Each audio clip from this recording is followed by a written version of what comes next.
Happy Tech Tip Tuesday, everybody. Today we'll be going over a reach forklift or telehandler, great all, shooting boom, whatever nickname you want to throw on there. Some of the models, depending on the manufacturer, you have to put the outriggers down to get full extension. So I'll show you the difference on a load chart and in practical operation. So here you'll notice that we have a 12K, 54-foot shooting boom, telehandler, reach forklift, great all, wall, whatever nickname you want to put it on it. And the outriggers are not down. All right, so this load chart gives you that extension. When these outriggers are down, you can go to your load chart and go full 54 feet, right?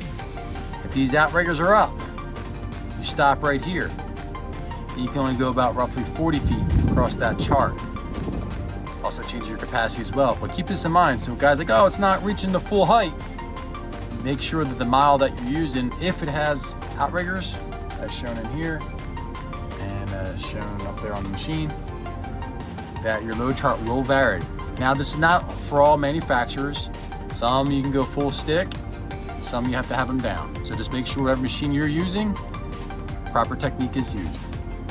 Hope you all enjoyed this week's Tech Tip Tuesday regarding the telehandler capabilities of going full stick, full length, versus having your outriggers down, versus how they're having them up, how that can drastically change your load chart. So appreciate you guys. Thank you so much. If there's anything I can do to help you and your team out, shoot me a DM, reach out to me via email. Please also like and subscribe to this channel, trying to keep it growing. Just really want to help as many people as I possibly can in this industry, and appreciate you. Thank you so much.